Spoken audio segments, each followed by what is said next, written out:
Vamos à leitura? Diz assim, Evangelho de Mateus, capítulo 15, verso 21 diz: Saindo daquele lugar, Jesus retirou-se para de Tiro e de Sidom. E uma mulher cananeia, natural dali, veio a ele gritando: Senhor, filho de Davi, tem misericórdia de mim.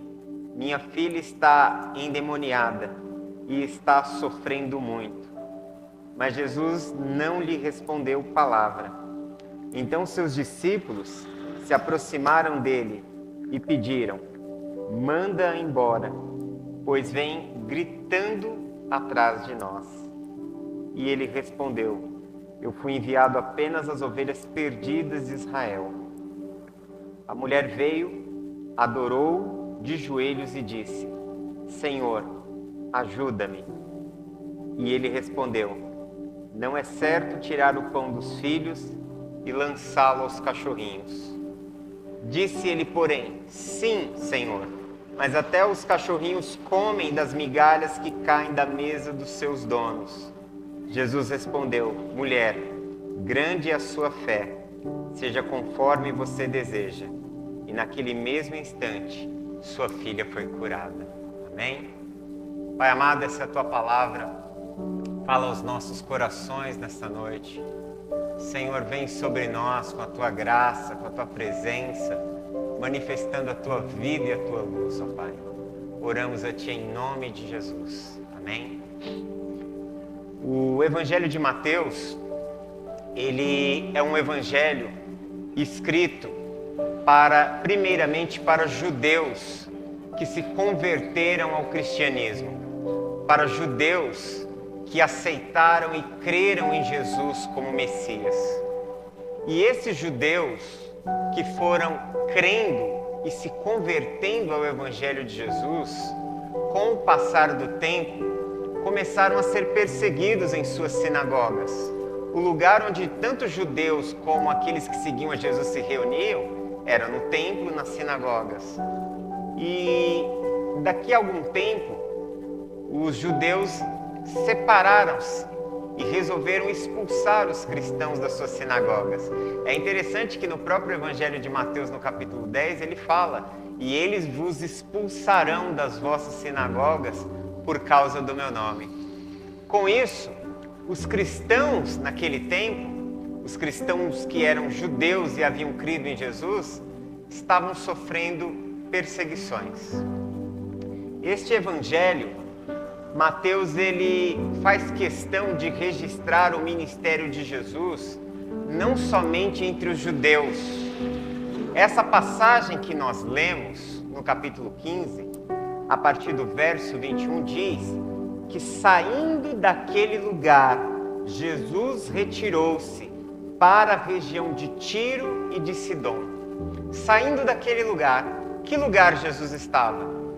Nos versos anteriores, no início do capítulo 15, você vai descobrir que Jesus ele estava na Galileia. A Galileia foi o centro, foi o quartel-general do ministério de Jesus. Jesus praticamente concentrou a maior parte do seu tempo pregando e ensinando na região da Galileia. E antes dele partir, e a razão pela qual ele partiu da Galileia, foi exatamente um grande conflito que se deu. No início do capítulo 15, nós vemos que os fariseus, eles vão até Jesus para questionar por que os discípulos de Jesus comiam sem lavar as mãos. Era um dos costumes judaicos fazer uma lavagem cerimonial para que pudesse tocar nos alimentos. Fazia parte da ritualística judaica. E Jesus ele responde àqueles homens que estão indo lá não somente por conta deste aspecto da lei, mas porque invejavam a Jesus, porque perseguiam a Jesus, porque odiavam a Jesus. E esses homens estavam procurando alguma falha em Jesus para poder condenar Jesus e para poder prendê-lo. E Jesus confronta eles dizendo o seguinte: olha, o problema não está em lavar as mãos, não está nesses ritos cerimoniais. O problema não é o alimento que vocês consideram que pode estar imundo. Não é o alimento que entra na boca que contamina a pessoa. O que contamina é o que sai da boca. Porque o que sai da boca, ou seja, as nossas palavras, elas provêm do nosso coração. Jesus, ele diz para aqueles religiosos, para aqueles líderes religiosos, que eles estão mais apegados às leis humanas do que à palavra de Deus. Que eles criaram leis para que alguns aspectos da palavra acabassem sendo invalidados. Dentro do judaísmo, existem 613 leis, 613 mandamentos que todo judeu ele é chamado a cumprir. Desses 613, 365 desses mandamentos são leis de instituições. E o que foi acontecendo? Além das leis que já estão escritas nos 5 livros de Moisés, principalmente de Êxodo, Levítico, Números e Deuteronômio, né, que é ali onde estão os registros da lei, os rabinos, os legisladores começaram a construir mais e mais leis. Algumas dessas leis ferindo princípios da palavra de Deus. Então Jesus confronta eles dizendo que eles estão invalidando a palavra de Deus e que o grande problema é o coração humano. São as motivações. É aquilo que nós falamos, é aquilo que nós pensamos. Isso gerou um ódio, uma comoção muito grande. E por isso, a perseguição contra Jesus aumenta. E ele precisa sair da região da Galileia. Nós temos essa passagem também registrada, eu li aqui Mateus capítulo 15, mas nós também temos esse mesmo texto sendo registrado em Marcos capítulo 7, 24. E lá o texto diz que Jesus ele foi para essa região de Tiro e Sidom para que ninguém soubesse que ele estava ali, para que ninguém o encontrasse, para que ele não fosse procurado por outras pessoas.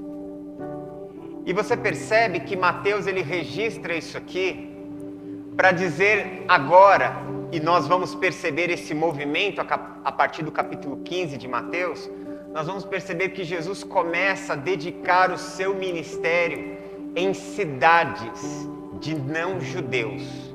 Tiro e Sidom era uma região ao norte da Galileia. Era uma região onde não havia tantos judeus. Era uma região que ainda pertencia à Palestina, mas era uma região povoada por estrangeiros. Você começa a perceber essa mudança de Jesus em deixar de lado aqueles que o têm rejeitado para começar a exercer o seu ministério com aqueles que não o conheciam e que acataram, receberam, aceitaram a mensagem com muito maior zelo, com muito maior apreço do que os judeus. O Evangelho de Mateus ele é escrito nessa perspectiva de nos mostrar que Deus ele está preocupado com pessoas que necessitam dele. E que muitas vezes a igreja ela concentra os seus esforços, principalmente nos nossos dias, eu tenho percebido que nós concentramos muito os nossos esforços em fazer as coisas para crentes. Nossos hinos, o nosso culto, as nossas liturgias, elas são sempre muito voltadas para o crente. Na nossa cultura, e eu vou falar do Brasil, que é o país onde eu vivo, mas acredito que isso também seja reflexo, pelo menos no Ocidente, nós vamos perceber uma igreja que ela está muito mais preocupada em demonstrar resultados, em demonstrar status, em demonstrar quantas pessoas estão ali nos seus cultos, quantos seguidores tem nas suas redes sociais, em investir milhões em mídia, em televisão, embora nós já estamos passando dessa época do meio da comunicação, da televisão, do rádio, mais para as mídias sociais. Mas a igreja no Brasil e também nos Estados Unidos investe milhões nisso. E nós vamos percebendo que nós vivemos um processo hoje que é chamado de um processo migratório. Nós vemos igrejas onde elas têm membros, onde elas têm pessoas que quando elas estão descontentes ou inconformadas com aquele modelo ou com suas lideranças ou com o modo que se está vivendo ali, ela migra para uma outra igreja. Hoje as igrejas no nosso país, e principalmente no contexto aqui que nós vivemos, nós percebemos muito essas migrações. E com isso, nutre ou alimenta um processo nas igrejas de quererem alcançar crentes. Eu lembro que eu li um livro do Dietrich Bonhoeffer, chamado Discipulado Radical, e o Bonhoeffer diz assim: igreja só é verdadeiramente igreja se for para os de fora. Ou seja, a missão da igreja não é para com aqueles que estão dentro. Aqueles que estão dentro, eles serão discipulados, eles serão instruídos, eles serão treinados, eles fazem parte do corpo de Cristo e eles devem ser habilitados e conscientizados para que eles continuem a missão de Jesus. A igreja é responsável por continuar a missão de Jesus. Nós somos os continuadores daquilo que Jesus começou. E quando Mateus ele registra esse momento, essa quebra que você tem do versículo 20 para o versículo 21, onde ele sai da região da Galileia e ele vai por uma região de não-judeus, uma região gentílica, exatamente para demonstrar e para ensinar para os discípulos que a missão deles será com aquele grupo de pessoas. Que o povo de Deus, o povo escolhido de Deus, as ovelhas da casa do Pai, a comunidade de Israel, irão rejeitar a Jesus, irão perseguir a Jesus, irão perseguir os apóstolos, e a mensagem do Evangelho será acolhida entre aqueles que não o conhecem. Sendo assim, nós vamos perceber que a continuidade da nossa missão é exatamente essa: é levar Jesus e manifestar Jesus para aqueles que não o conhecem. E isso é interessante que o próprio Evangelho de Mateus, ele tem uma nota muito interessante. Você tem duas passagens no Novo Testamento sobre a ordem de Jesus para irmos ao encontro das outras pessoas. Você tem Marcos 16:15, onde diz assim, onde Jesus diz: ide por todo o mundo, pregai o Evangelho a toda criatura, aquele que crer e for batizado será salvo, aquele que não crer será condenado. Ali você tem uma ordem de Jesus dizendo, vão, e ali o texto grego nos dá a ideia de um caráter de urgência, como se eles tivessem que largar tudo e sair prontamente para levar o Evangelho e fazer única e exclusivamente isso. E aí quando nós pensamos nisso, nós achamos isso por demais desafiador. Porque é muito complicado e eu entendo que nem todas as pessoas foram chamadas para levar o Evangelho de tempo integral, para abrir mão de tudo na sua vida, para viver do e para o Evangelho de Jesus. Mas nós temos o ide de Jesus em Mateus, e o ide de Jesus em Mateus ele é diferente. Lá em Mateus 28, a partir do verso 19, Jesus diz assim: ide portanto, e fazei discípulos de todas as nações, batizando-os em nome do Pai, do Filho e do Espírito Santo, ensinando-os a guardar tudo o que eu vos tenho ensinado, e eis que estarei convosco todos os dias até a consumação dos séculos. O ide de Mateus é diferente do ide de Marcos, porque o ide de Mateus, ela não é uma ordem no caráter de urgência. O ide de Marcos está dizendo assim, larguem tudo e vão agora pregar o Evangelho. O id de Mateus, ele está numa voz passiva no texto grego, que ele quer dizer assim: enquanto vocês vão vivendo, enquanto vocês estão caminhando, enquanto vocês têm as demandas da sua vida, vão fazendo discípulos de todas as nações para o reino de Deus. Enquanto vocês vão vivendo a vida de vocês, enquanto vocês caminham, enquanto vocês lidam com as demandas da vida de vocês, vocês vão nessa perspectiva, nessa caminhada no dia a dia, criando pontes de relacionamentos com as pessoas, visando alcançá-las para Cristo.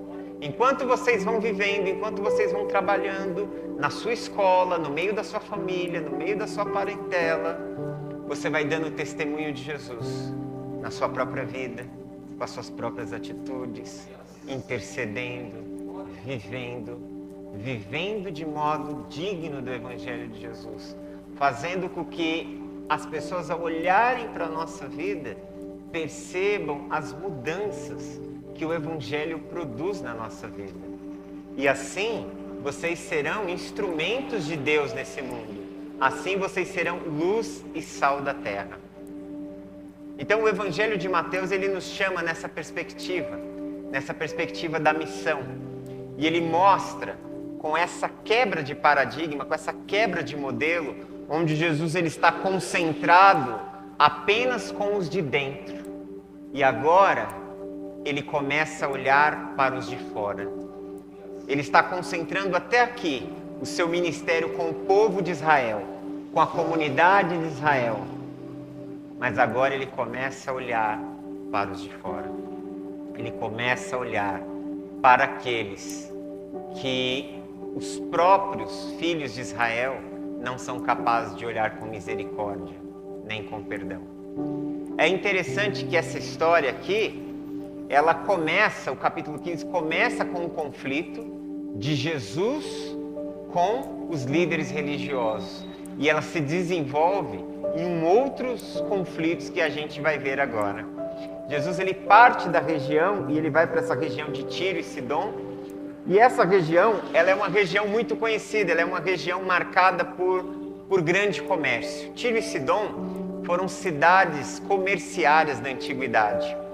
Um dos grandes reis que Tiro teve foi o rei Etibaal III.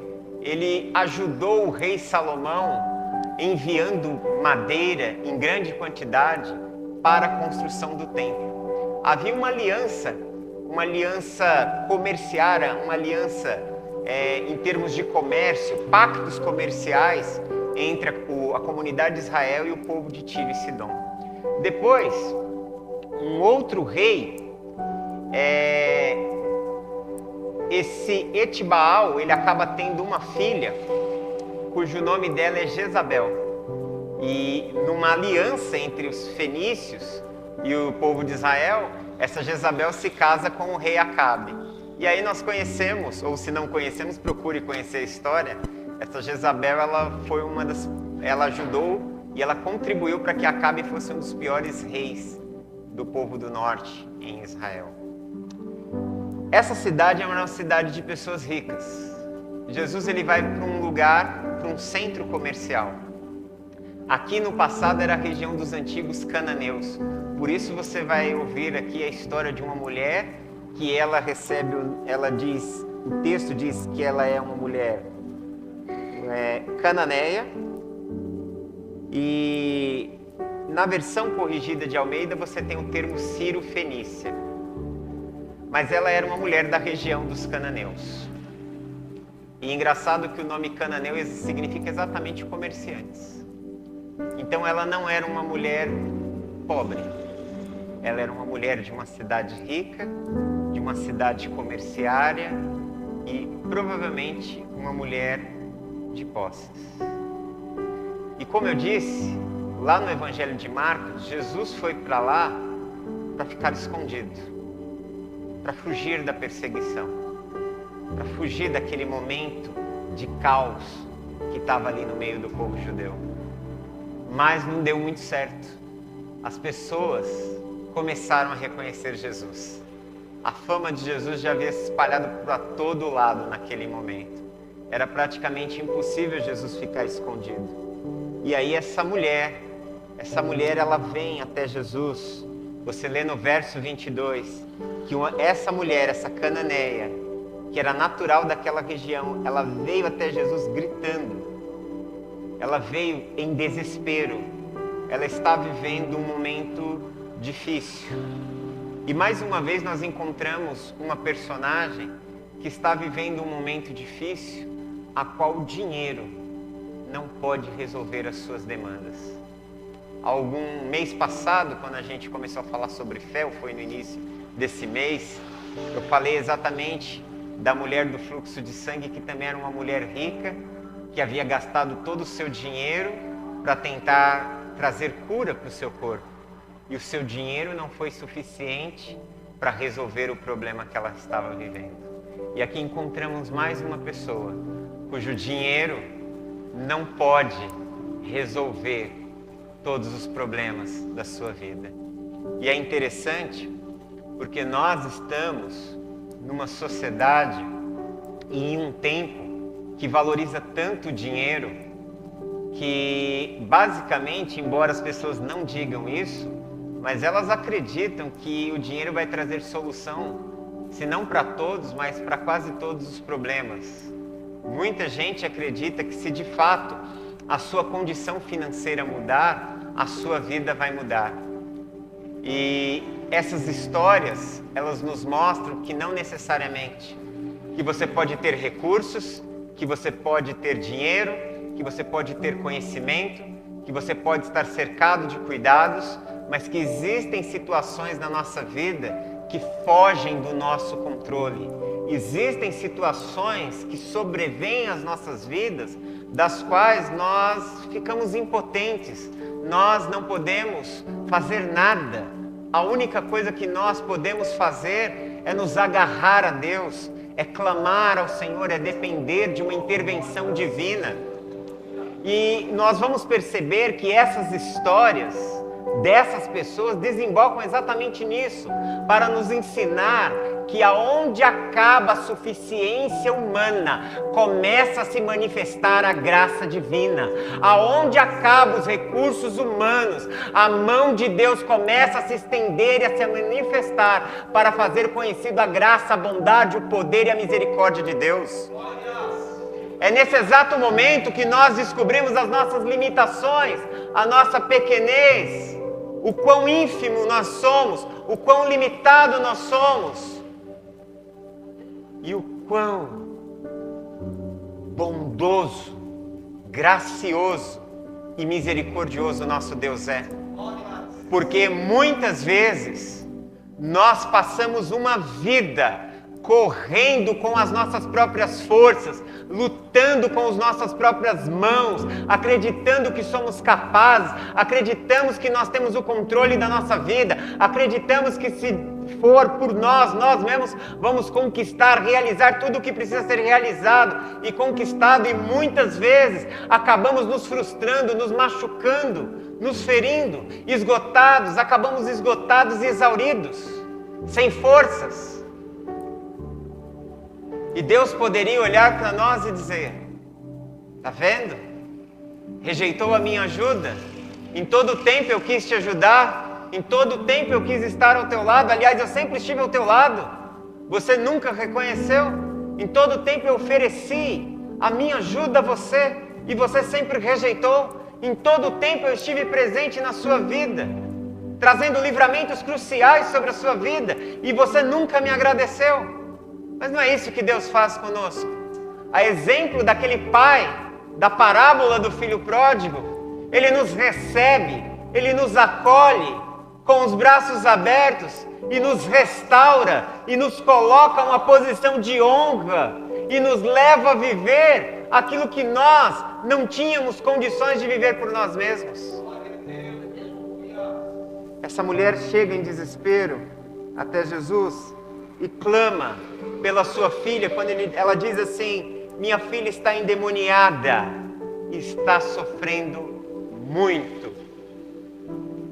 A criança, ela estava atacada, sendo atacada por demônios, ela estava ali oprimida, ela estava ali subjugada. Nós vamos vendo nos relatos dos evangelhos que muitas vezes essas possessões colocam uma pessoa num estado de loucura, que muitas vezes essas possessões fazem com que as pessoas sejam atiradas no chão. Nos evangelhos mesmo, tem a história de um pai que leva o filho, que diz que quando o demônio o ataca, ele era jogado no chão. E é interessante que o texto diz que ele é quebrado. Ou seja, talvez aquela força espiritual arremesse aquela criança no chão com tanta força que ele começa a ter lesões físicas, que ele tem seus ossos quebrados, que ele não consegue se alimentar, ele não consegue viver. E diante de uma situação de escravidão como essa, de uma escravidão espiritual, não há dinheiro que possa trazer cura, não há médicos, não há resposta humana para uma condição como essa.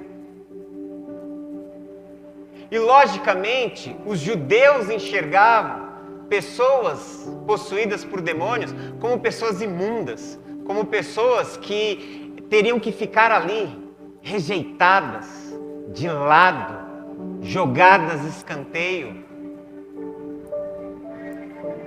E aí nós começamos a perceber como a religião ou como a religiosidade cega as pessoas a tal ponto de acreditarem que elas estão fazendo a vontade de Deus, ao mesmo tempo em que elas se tornam preconceituosas, ao mesmo tempo onde elas se tornam pessoas que julgam umas às outras, aonde elas se tornam pessoas que elas expõem a vida umas das outras, aonde elas se tornam pessoas que lançam fora umas às outras, rejeitam umas às outras, colocam de lado. E isso aconteceu na religião em Israel nos dias de Jesus, e infelizmente é um fato que também acontece em nossas igrejas. Também nós temos pessoas nas igrejas que acham que a sua condição de espiritualidade as coloca num nível maior do que a das outras pessoas. Existem pessoas na igreja que elas acreditam que as pessoas que não servem a Deus ou que estão vivendo problemas emocionais ou espirituais ou alguma quebra em sua vida, são pessoas que elas estão ali por serem simplesmente rebeldes e tem que deixar Deus pesar a mão e tratá-las. Quantas vezes nós não vemos isso? Se não vemos, nós já conhecemos pessoas que foram vítimas disso. Ou seja, aquela visão da religião, porque uma pessoa que enxerga assim, ela não teve um encontro com Deus, ela não conheceu o Evangelho, ela não teve uma experiência transformadora, ela apenas aderiu a um grupo religioso. E ela acha que ao praticar aquelas leis, ela acha porque ela vai ao culto, porque ela cumpre com os rituais, porque ela dizima, porque ela oferta, porque ela está em todos os cultos, porque ela realiza as coisas para Deus, ela é perfeita ou ela é salva.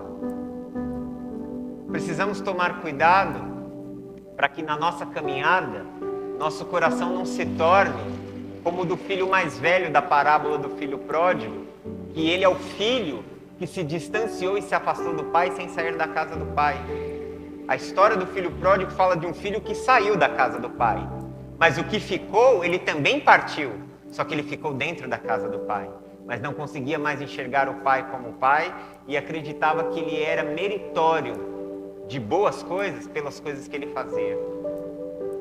A graça de Deus está para além de tudo isso.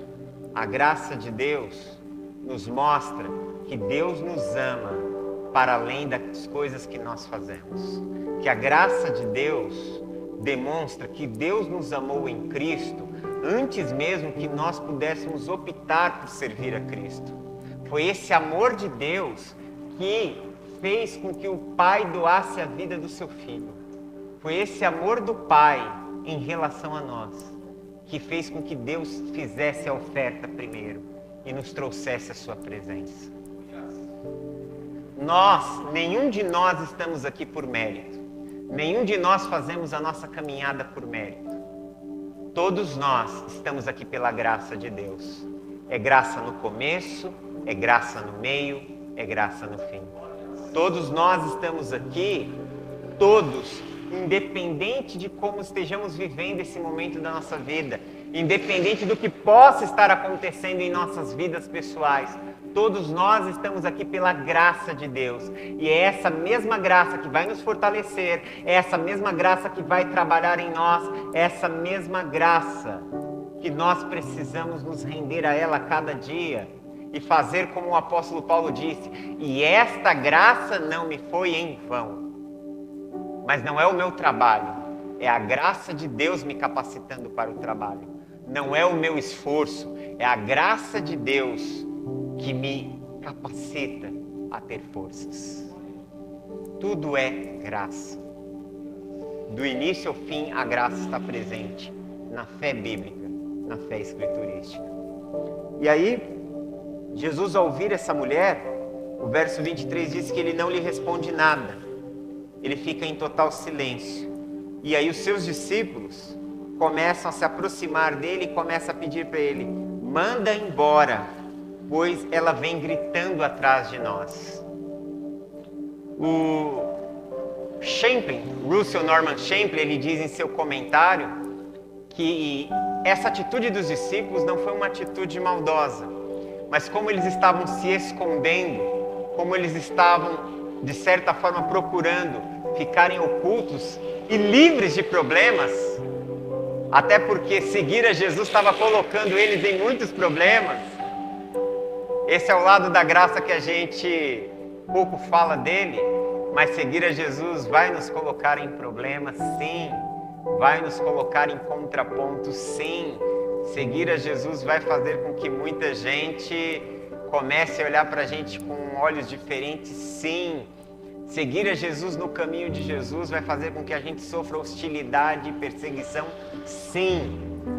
E eles, querendo evitar mais problemas, eles falam: espere essa mulher, manda ela embora, tira ela daqui. Senhor, vamos embora, vamos dar um fim nisso. E Jesus, ele fica ali. E aí nós temos uma frase de Jesus, que essa foi uma frase de Jesus que eu me debati por muitos anos, uma frase muito dura, uma frase muito confrontadora. Ele diz assim para a mulher, no verso 24: eu fui enviado apenas para as ovelhas perdidas de Israel. E aí a mulher se prostra de joelhos diante de Jesus. Ele fala que ele foi enviado à casa de Israel, ele fala que ele foi enviado à comunidade judaica. Ele fala que os primeiros é o povo de Israel. E a gente sabe que o ministério de Jesus foi um ministério limitado. O ministério de Jesus foi um ministério que durou 3 anos e meio e que visou quem? O povo de Israel, o povo judeu. Os não-judeus, que incluem as nossas vidas, era a missão dos apóstolos. Os não-judeus era a missão da igreja. Você vai perceber que em Atos começa a missão dos discípulos. E a missão dos discípulos é com todas as pessoas da terra. Mas o ministério de Jesus é limitado. Por isso, quando Jesus diz: eu vou para o Pai, vocês vão fazer obras maiores do que as minhas. Quais são as obras maiores do que as de Jesus? É dar continuidade e alcançar as pessoas que Jesus não alcançou. Porque seu ministério estava limitado geograficamente, estava limitado temporariamente, porque ele só exerceu seu ministério por 3 anos e meio, estava limitado àquele momento. Nós somos os continuadores da obra de Jesus. Você está alcançando pessoas em nome de Jesus que ele não alcançou, porque o seu ministério estava limitado ao tempo, ao espaço e à geografia. E ele diz isso para a mulher, que o seu ministério está centrado no povo de Israel, nos judeus, e ela não era judia. E aí a mulher, no verso 25, ela clama, ela se lança de joelhos. Olha o desespero dessa mulher. Ela se joga aos pés de Jesus e ela diz: Senhor, ajuda-me. E você começa a perceber nesse texto 2 situações, 2 atitudes que aquela mulher estrangeira tem, que os judeus, que os fariseus, que os escribas não têm. Primeiro, ela chama Jesus de filho de Davi. No verso 22, ela chama ele de filho de Davi. Ela reconhece que ele é o Messias. Ela reconhece que ele é aquele que foi enviado para ser o rei de Israel. E agora ela se lança de joelhos, ela se rende a ele e pede a ajuda dele. Ela se prostra, como que se rende, num ato de adoração, ajoelhar-se. Nas Escrituras indicam, principalmente, 3 coisas, 3 fatos: adoração, no ato de culto, rendição ou total desespero. Mas ela usa o termo Senhor, ajuda. Ela reconhece que Jesus era a única resposta para a vida dela. Que Jesus era a única resposta para os problemas dela. Que Jesus era a única resposta que poderia mudar a história da sua vida. Todos os outros achavam que qualquer coisa poderia ser a resolução dos seus problemas. Mas ela reconhece que em Jesus, somente em Jesus, ela teria essa resposta. E Jesus, ele continua a testá-la. O verso 26, ele diz: e ele respondeu: não é certo tirar o pão dos filhos e lançá-lo aos cachorrinhos. E ela diz: Senhor, mas até os cachorrinhos comem das migalhas que caem da mesa dos seus donos. Aqui a palavra cachorrinho, ela está sendo usada como uma ilustração, porque ele fala que não é certo tomar o pão dos filhos. Aqui a palavra grega traduzida para filhos está falando de crianças pequenas. É o termo teknon, significa crianças. Crianças pequenas, crianças que ao sentarem à mesa com seus pais, têm os seus cachorrinhos e ali, eles estão ali e os pais servem os filhos e os filhos acabam muitas vezes compartilhando as migalhas com os cachorrinhos. O termo de Jesus parece ser um termo bem duro, mas ele usa isso como uma ilustração carinhosa, diferente dos judeus que usavam para os não-judeus o termo de cães. Aqui ele está usando cachorrinhos no sentido de cachorros domésticos. Já o judeu dizia que o não-judeu, que o ímpio, era semelhante a um cão. E você tem o cão no sentido, a palavra que é traduzida, por cão aqui, pode também estar designando lobos, cães selvagens, cães do mato. Em Israel era proibido ter cães naqueles dias. Os cães não eram aceitos, não eram bem vistos dentro das leis rabínicas. Então eles comparavam não-judeus com cães. Então veja só, o preconceito era tão grande que eles desumanizavam as pessoas. E hoje isso também acontece. Nós ainda vivemos dimensão de preconceitos que desumanizam os outros. Quando as pessoas, pejorativamente, com muita maldade, com muita crueldade, usam termos como macaco, burro, jumento, viado, desumanizando outras pessoas, ferindo e agredindo ao próximo, que é feito à imagem e semelhança de Deus. E uma coisa que parece que muita gente está esquecendo é que todo ser humano é imagem e semelhança de Deus. Todos somos Adão. Todos somos humanos. Todos somos irmãos enquanto criação. E toda forma de preconceito, ela é condenável aos olhos de Deus. Jesus, ele usa o termo cachorrinho com uma criança que está brincando à mesa. O que ele está fazendo? Ele está testando essa mulher. Porque ele diz: eu já falei para você, a minha missão é com o povo judeu. A minha missão é com a comunidade de Israel. Eles são aqueles a quem as promessas foram dirigidas. Deus estabeleceu uma aliança com Abraão. Deus estabeleceu uma aliança com Moisés. E através de Moisés com todo o povo. Eles são os portadores da bênção. Eu fui enviado a eles. Eu sou o profeta que Moisés diz. E nos últimos dias se levantará alguém como a mim, a eles vocês deverão ouvir. E aí a mulher diz: mas os cachorrinhos também comem da mesa do seu Senhor.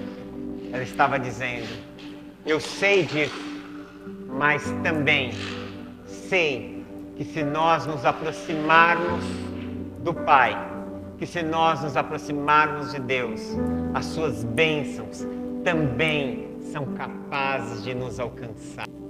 Porque isso também estava escrito na Torá.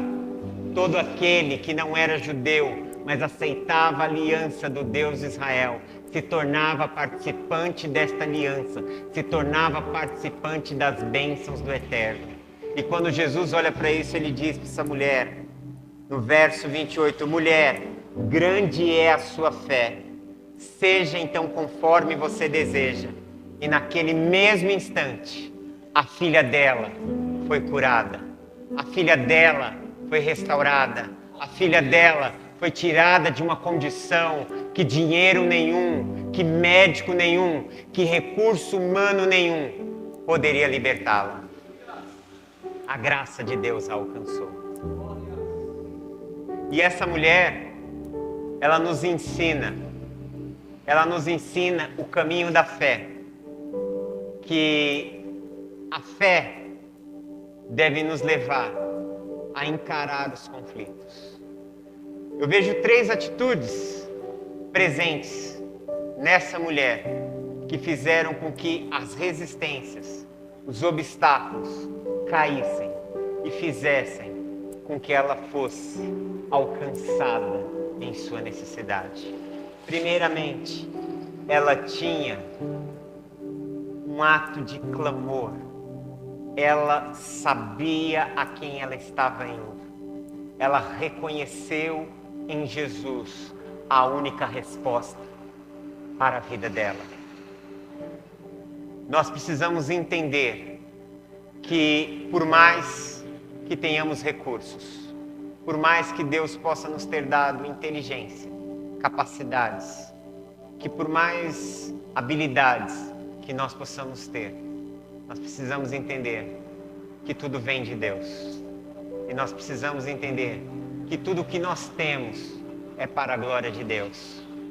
E nós precisamos compreender que por mais recursos que podemos ter em nossas mãos, nós precisamos ser totalmente dependentes de Jesus. Tudo na nossa vida precisa estar submetido a Ele. Em segundo lugar, essa mulher, ela tem uma atitude de humildade. Quando Jesus diz que Ele não veio para ela, que não se deve lançar o pão, tomar o pão dos filhos e dar para os cachorrinhos. Aquela mulher, ela poderia ter debatido com Jesus, ela poderia ter se ofendido, ela poderia ter desistido, ela poderia ter achado que ela ainda poderia alcançar ou obter um outro recurso, mas ela se rendeu. Jesus estava provando ela, Jesus estava testando ela. E na nossa jornada de fé, na nossa caminhada com Deus, muitas vezes Deus nos colocará à prova. Deus irá testar a nossa fé. O silêncio de Deus, as nossas orações, é uma maneira dele testar a nossa fé. O tempo que vai se passando e as coisas não vão acontecendo como nós esperávamos que deveria acontecer, é uma forma de Deus testar a nossa fé. As dificuldades que vão se levantando no caminho, as oposições, os obstáculos, as situações que se levantam para gerar medo, as situações que se levantam para nos confrontar, são obstáculos que Deus permite que se levantem contra a nossa vida, para nos colocar à prova e para testar a nossa fé.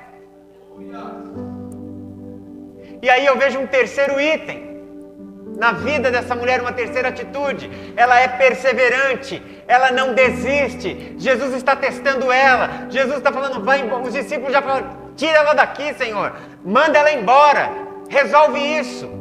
Jesus fala, eu não vim para você, eu vim para o povo de Israel. Jesus diz, eu não vim, o pão é dos filhos, você não é filha. Ela não desiste, ela continua batendo na porta, ela continua perseverando, ela continua acreditando, ela continua buscando. E essa perseverança fez com que os obstáculos que estavam diante dela, que se interpunham entre ela e o milagre que ela tinha para viver, caíssem por terra.